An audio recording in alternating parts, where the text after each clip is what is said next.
다 함께 자리에서 일어나셔서 찬송가 1장을 함께 찬양하시겠습니다.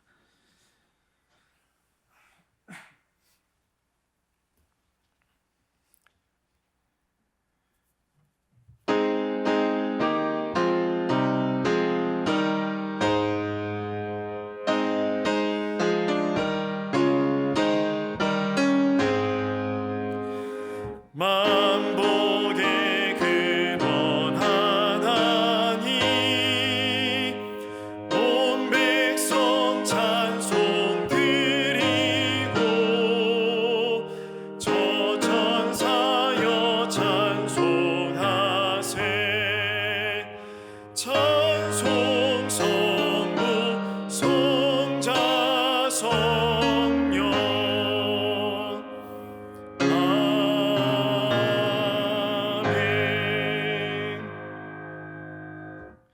사랑의 하나님 아버지, 오늘도 우리를 이 수요 기도회에 불러주셔서 하나님께 찬양하게 하시고 기도하게 하시고 말씀을 듣게 하시며 예배드리게 하심에 감사를 드립니다.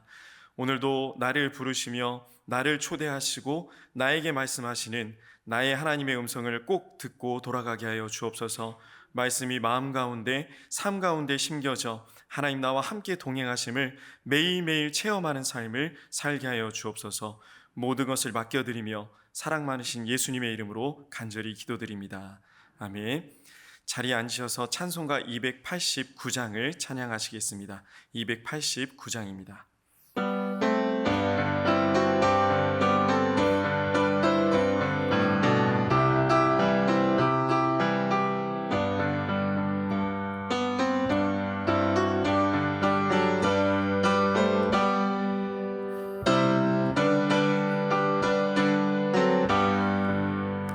주 예수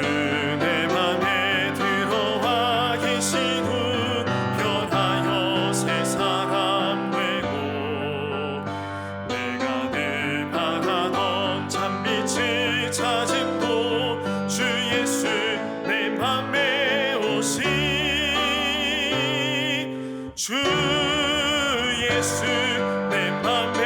오시. 주 예수 내 맘에 오시. 은혜든 내 맘에 기쁨이 넘침은 주 예수 내 맘에 오시. 주 예수 내 맘에 들어와 계시고 망령된 행실을 끊고 머리털보다 더 많던 내 죄가 눈보다 더 희어졌네. 주 예수 내 맘에 오시. 주 예수 내 맘에 오시. 은혜든 내 맘에 기쁨이 넘침은 주 예수 내 맘에 오시. 내 맘에 소망을 든든히 가짐은 주 예수 내 맘에 오시. 의심의 구름이 사라져 버림도 주 예수 내 맘에 오시. 주 예수 내 맘에 오시. 주 예수 내 맘에 오시. 물밀든 내 맘에 기쁨이 넘침은 주 예수 내 맘에 오시.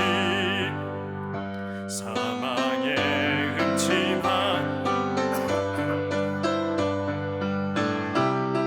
오현이 비쳐 저 멀리 하늘문 환하게 보임도 주 예수 내 맘에 오시.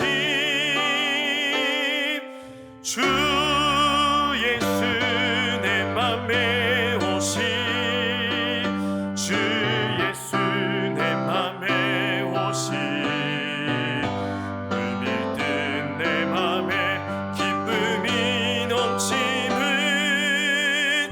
주 예수 내 맘에 오시 내가 저 천성에 올라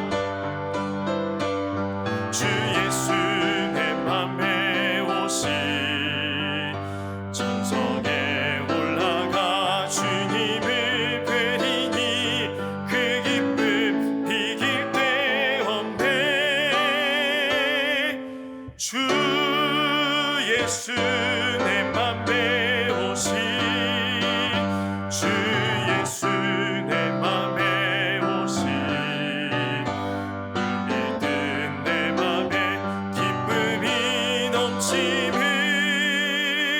주 예수 내 맘에 오시 아멘. 우리 함께 말씀 보겠습니다. 오늘 하나님께서 우리에게 주신 말씀은 창세기 35장 1절에서 15절까지의 말씀입니다. 하나님의 말씀을 교독하여 읽겠습니다. 제가 먼저 1절 말씀을 읽겠습니다. 하나님이 야곱에게 이르시되 일어나 베델로 올라가서 거기 거주하며 내가 내 형 에서의 낯을 피하여 도망하던 때에 내게 나타났던 하나님께 거기서 제단을 쌓으라 하신지라.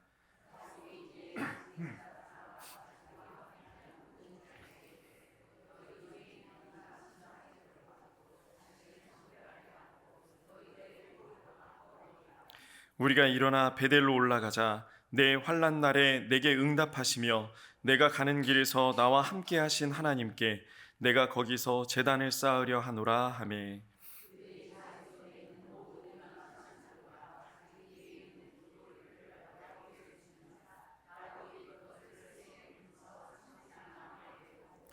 그들이 떠났으나 하나님이 그 사면 고을들로 크게 두려워하게 하셨으므로 야곱의 아들들을 추격하는 자가 없었더라.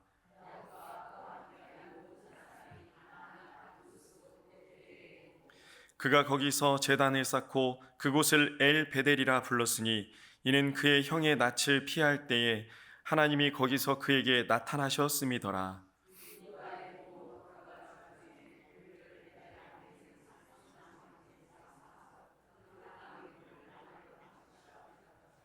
야곱이 밧다다람에서 돌아오매 하나님이 다시 야곱에게 나타나사 그에게 복을 주시고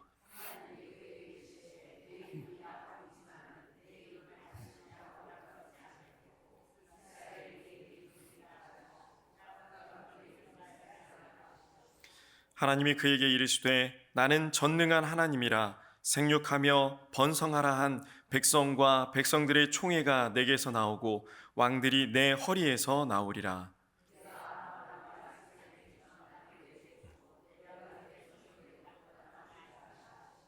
하나님이 그와 말씀하시던 그 곳에서 그를 떠나 올라가시는지라.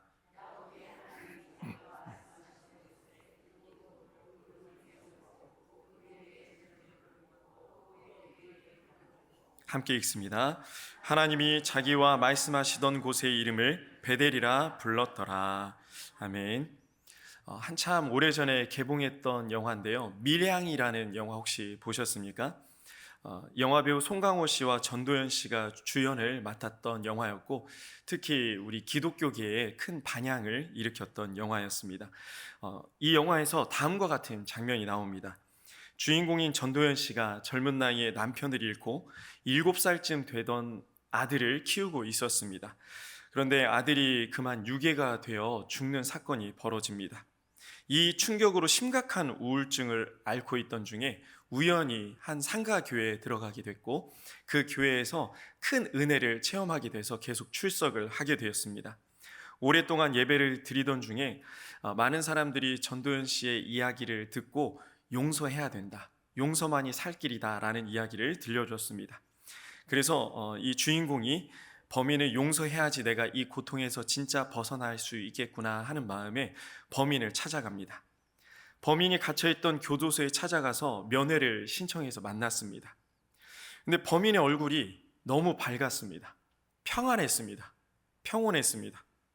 이 범인이 전도연 씨에게 이렇게 얘기합니다. 나의 죄는 다 용서받았습니다. 나는 하나님을 만났습니다.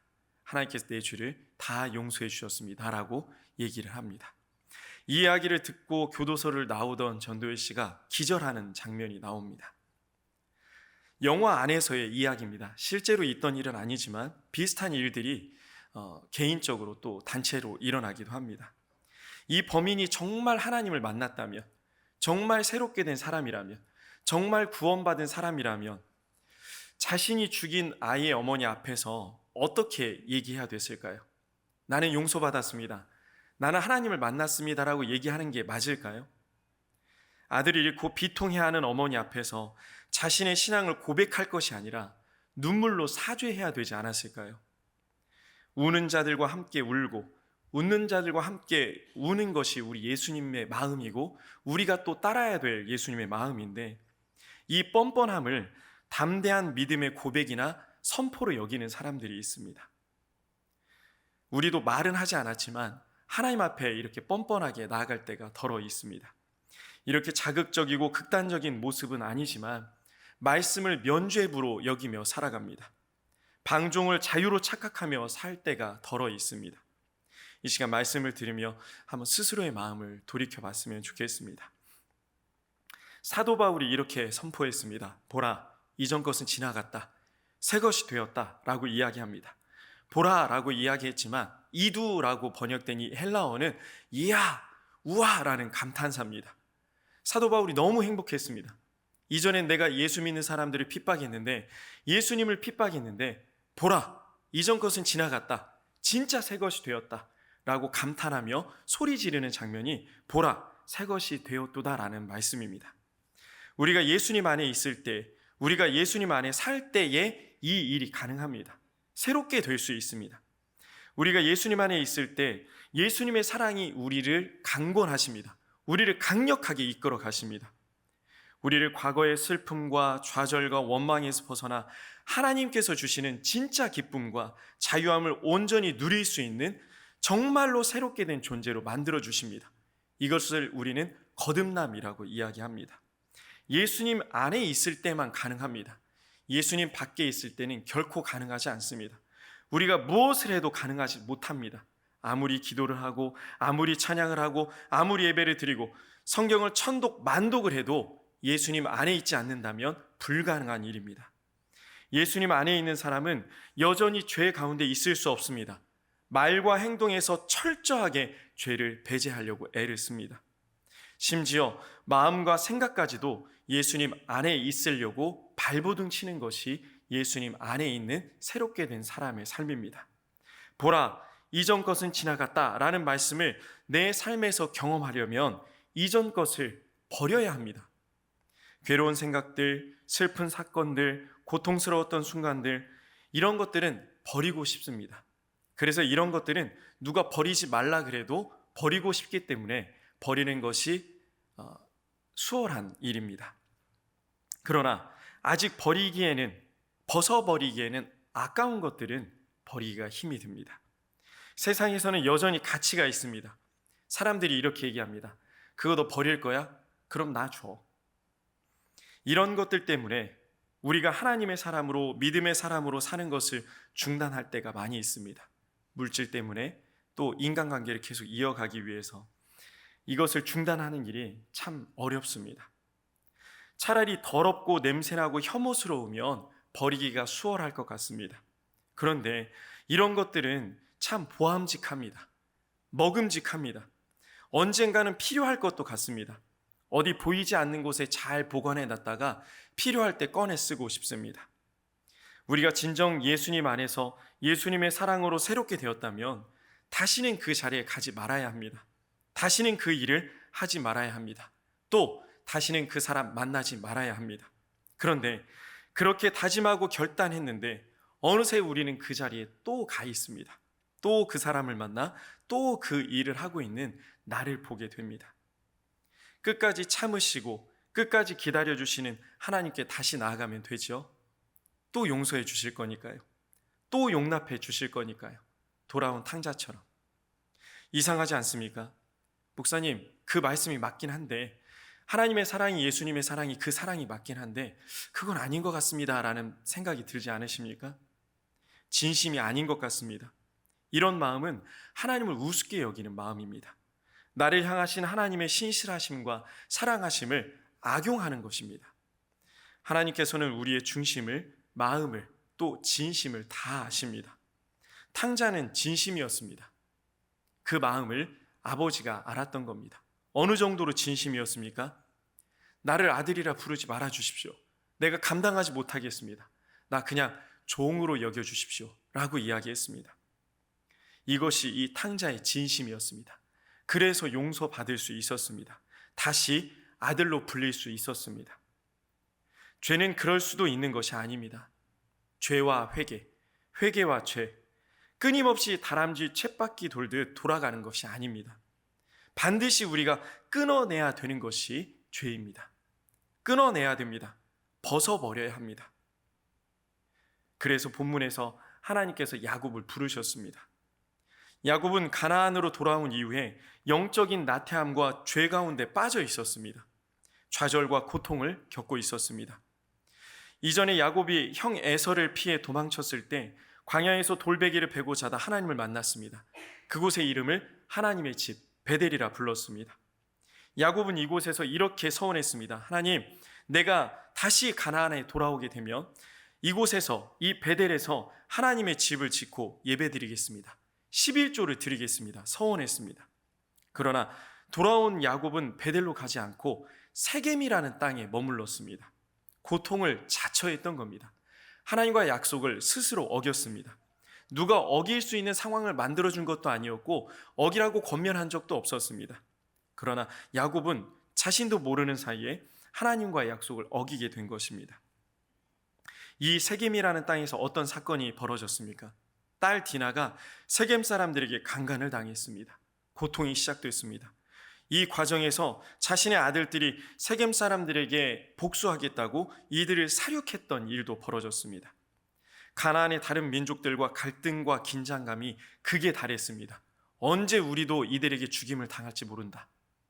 일촉즉발의 상황이 되었습니다. 이 위기의 순간 하나님께서 야곱에게 나타나서 오늘 본문에서 이렇게 말씀하신 것입니다. 베델로 가서 제단을 쌓으라 라고 명령하셨습니다.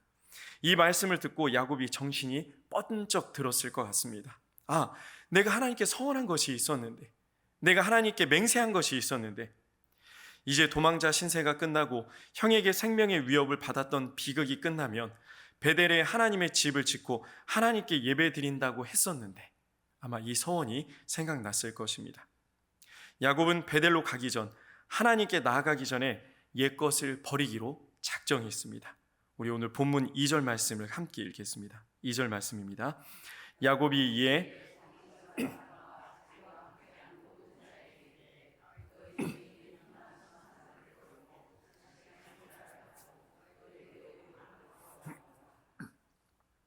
야곱은 자신뿐만 아니라 자신에게 속한 모든 사람들에게 하나님께 함께 나아가자라고 이야기합니다. 그래서 하나님께 함께 나아가기 위해 옛것을 벗게 했습니다. 이들 중에는, 야곱과 함께하는 사람들 중에는 야곱이 도망가 있었던 하란에서부터 따라온 사람들도 있었습니다. 아내인 레아와 라헬을 시중 들기 위해 따라온 사람들이 그들이었겠죠. 또 세겜에서 싸움이 벌어졌을 때 이들 중에 포로로 잡은 사람들도 함께 있었을 겁니다. 야곱에게 속한 모든 사람들에게 야곱은 이방 신상을 버리라고 명령했습니다. 지금 우리는 그럴 수 있다고 생각하는데 당시에는 그럴 수 없습니다. 왜냐하면 이방 신상은 단순한 신상이 아니었습니다. 큰 재산 목록 중 하나였습니다. 가공기술이 발달하지 않았던 시절에 정교한 기술과 고급 재료가 들어가 있었던 것이었기 때문에 비상시에 팔아서 이 일의 위기를 벗어날 수 있는 큰 재산 목록이었습니다. 값비싼 재산이었습니다. 이방 신상을 버리고라고 기록이 됐는데요. 이때 버리고라고 번역된 히브리어가 하시루라는 단어입니다. 신명기 7장 25절에서도 사용이 됐는데 이때는 진멸하다라고 번역이 됩니다. 그냥 버리는 정도가 아니고 진멸하라는 뜻입니다.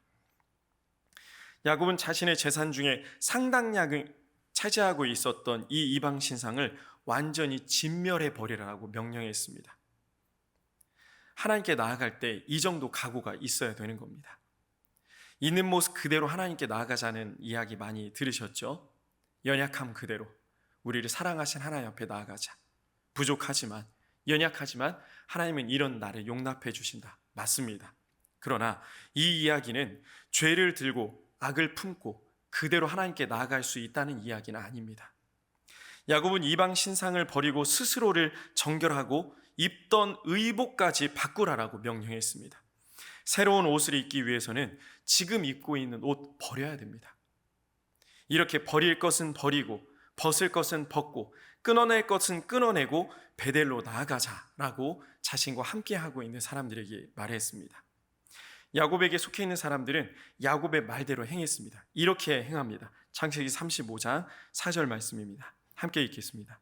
그들이 자기 손에 있는 모든 이방 신상들과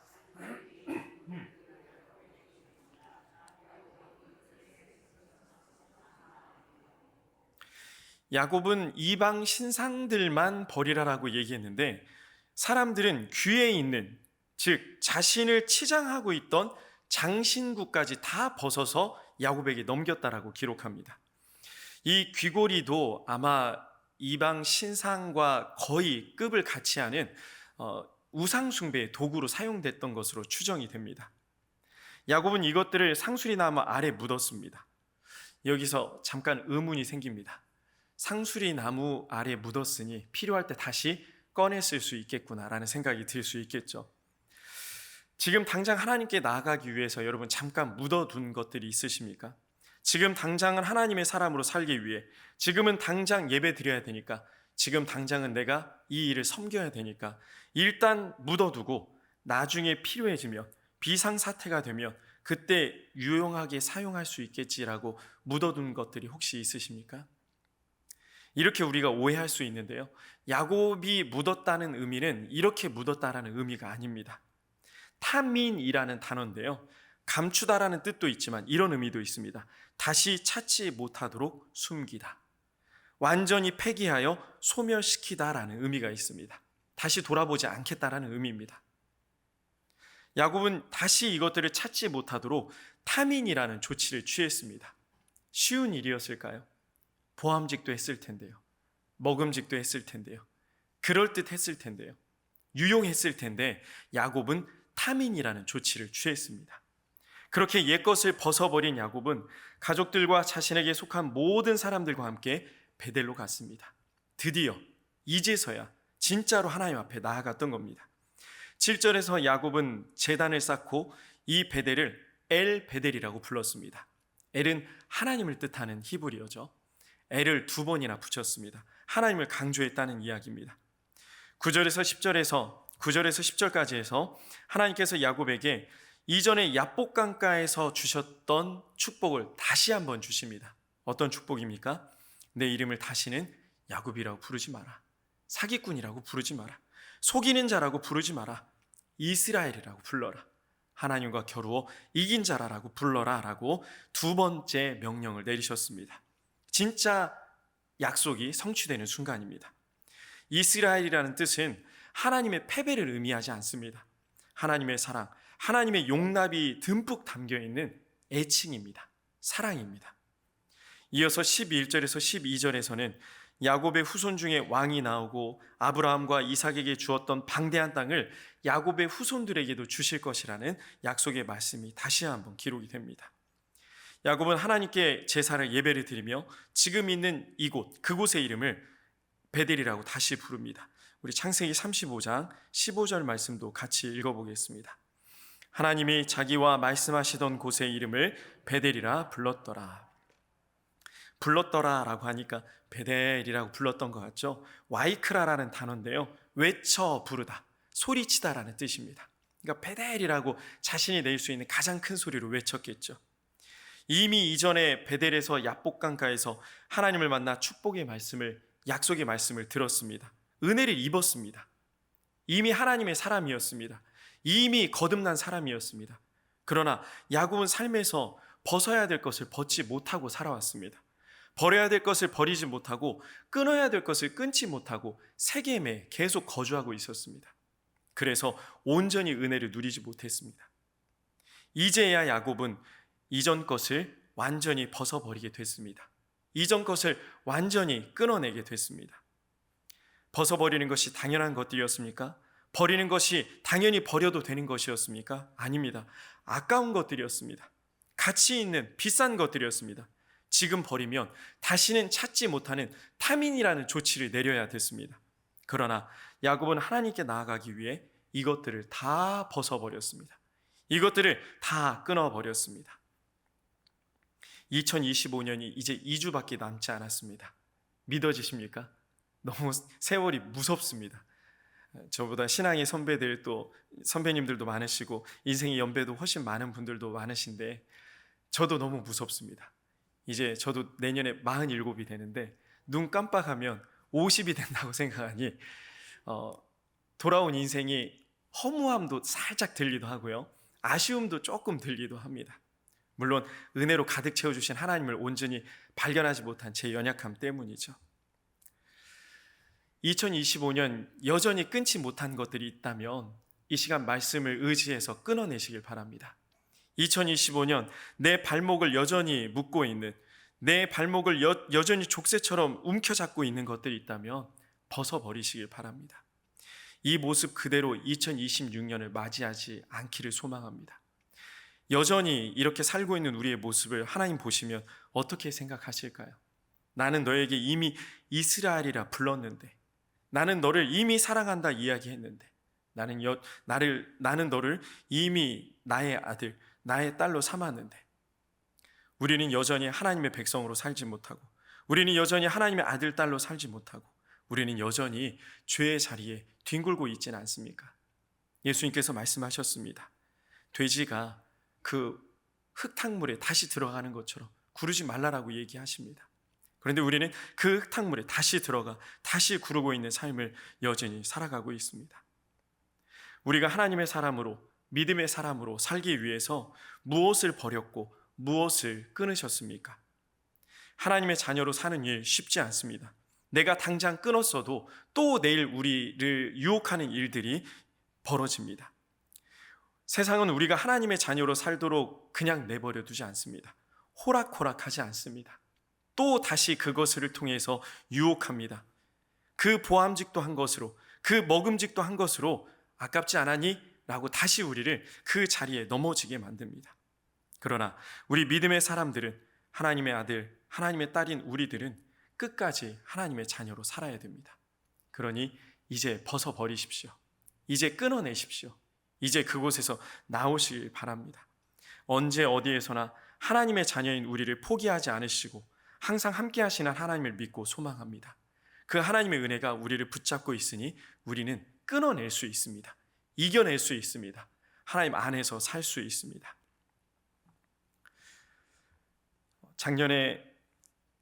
작년이 아니에요. 올해죠. 아직 올해가 지나지 않았으니까요. 올해 초에 청년들하고 연초에 LT라는 것을 했는데요. 리더십 트레이닝이라고 해서 리더들 수련회를 합니다. 50명 정도 셀장, 부셀장들이 있고 또 임원들 10여 명이 모여서 총 60명이 모여서 1박 2일 동안 같이 찬양하고 기도하고 말씀을 나누면서 한 해를 준비하는 마음가짐을 다졌습니다. 어떤 말씀을 함께 전할까 고민을 하다가 우리 올해는 정말 하나님의 자녀로 살아보자. 하나님의 아들, 딸들로 살아보자. 셀장으로 섬기는 것도 너무 중요하고 부셀장으로 섬기는 일도 정말 중요하고 임원으로 섬기는 것도 정말 위대하고 놀라운 일이지만 일단 우리가 먼저 하나님의 자녀로 살아보자 라고 이야기하면서 나눴던 찬양이 주의 자녀로 산다는 것은 이라는 찬양이었습니다. 들어보신 적 있으시죠? 우리 목사님께서도 금요 철야 기도회 때 몇 번 함께 찬양하면서 기도의 자리로 나아갈 때 불렀던 찬양인데요. 가사가 이렇습니다. 주의 자녀로 산다는 것은 불 가운데로 걸어가는 것, 그 속에서 신실하게 날 지키시는 그 손길을 경험하는 것. 주의 자녀로 산다는 것은 바다 위로 걸어가는 것, 내 온몸을 덮쳐오는 폭풍 속에서 잠잠히 주 바라보는 것. 주의 자녀로 산다는 것은 나도 그들을 용납하는 것, 나를 위해 달리신 십자가 사랑, 그 사랑으로 살아가는 것. 주의 자녀로 산다는 것은 주님과 함께 동행하는 것, 주께서 지신 십자가 기꺼이 지고 주와 함께 걸어가는 것. 그리고 후렴은 이렇게 됩니다. 때론 불 가운데 휩싸일 때도, 폭풍 가운데 무너질 때도 주님 내 곁에 함께 하시네. 가장 가까이에 함께 하시네. 때로는 불 가운데 휩싸이는 것 같은 인생을 살아가고 있습니다. 그렇게 살아왔고 아마 우리 숨이 다하는 그날까지 그렇게 살아갈지도 모릅니다. 그러나 불 가운데 휩싸일지라도, 폭풍 가운데 무너질지라도 그곳에 주님이 함께 하시니 그곳이 천국인 줄 믿습니다. 그곳이 하나님 나와 함께 하시니, 임마누엘 되신 하나님께서 우리와 함께 하시니 그곳에서 우리는 기쁨을 누릴 수 있습니다. 어떻게 불 가운데서 기쁨을 누릴 수 있을까요? 어떻게 폭풍 가운데서 평안을 누릴 수 있을까요? 세상 사람들은 이런 우리를 미쳤다라고 이야기할지 모르겠습니다. 그러나 사도 바울은 이렇게 고백합니다. 내가 성령 안에서 온전히 미쳤다. 그게 우리 믿음의 사람들의 삶이 됐으면 좋겠습니다. 우리 함께 기도하겠습니다. 기도하실 때 말씀을 기억하며 하나님, 옛것을 벗어버릴 수 있는 믿음과 용기와 힘을 주시옵소서. 2025년 남은 2주 동안 옛것을 온전히 벗어버리고 2026년 하나님 안에서 새로운 피조물로 시작할 수 있게 하여 주시옵소서. 끊어낼 수 있는 힘을 주시옵소서. 끊을 수 있는 믿음을 주시옵소서. 말씀을 기억하며 말씀을 마음에 심고 삶에 심는 기도를 함께 하겠습니다. 다 함께 기도하겠습니다. 사랑하신 아버지 하나님, 은혜를 감사합니다. 오늘 주님의 은혜 가운데 우리를 불러주시고 함께 말씀을 들으며 말씀 가운데 하나님 앞에 함께 엎드릴 수 있도록 인도하심에 감사를 드립니다. 하나님, 야곱이 세겜을 떠나 다시 한번 베델로 갔던 것처럼 우리 또한 이제 인생의 세겜을 떠나 하나님 앞으로 다시 한번 나아갈 수 있는 믿음과 힘과 용기를 주시옵소서.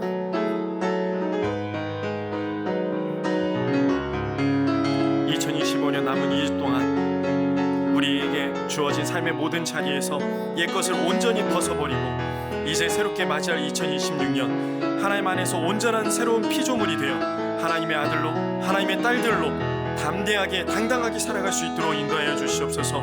우리 교회 있는 모든 자리마다 하나님의 은혜를 더하셔서 이곳에서 하나님 주신 은혜가 넘치게 하시며 하나님 주신 소망과 은혜를 누리게 하여 주시옵소서. 우리 인생의 자리가 비록 불길 같은 길일지라도, 폭풍 같은 자리일지라도 그곳에서 하나님의 은혜를, 하나님의 사랑을, 하나님의 평안을 누리며 살아갈 수 있도록 인도하여 주시옵소서.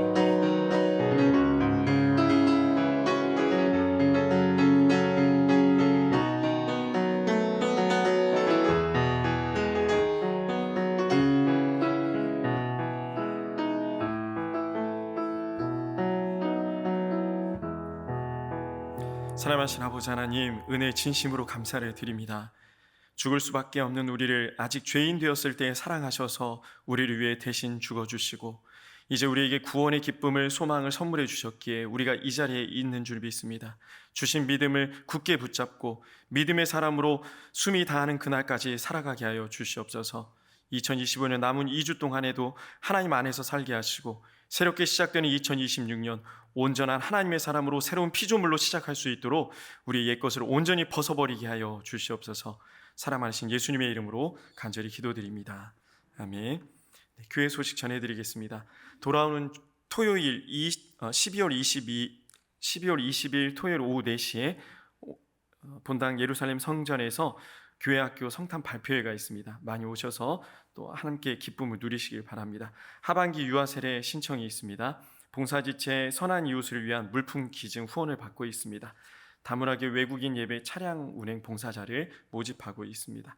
나머지 내용은 주보를 참조해 주시면 좋겠습니다. 축도로 예배를 마치겠습니다. 지금은 우리 구주 예수님의 은혜와 우리 하나님의 극진하신 사랑하심과 성령님의 감동, 감화, 교통, 위로, 충만하심이 옛것을 벗어버리고 믿음의 사람으로 새롭게 거듭나기를 소망하는 승리의 모든 성도님들 머리 위에, 우리의 가정과 직장, 사업장, 자녀들 앞날 위에, 나라와 민족과 열방 가운데 이제로부터 영원토록 함께 하시기를 간절히 축원하옵나이다. 아멘.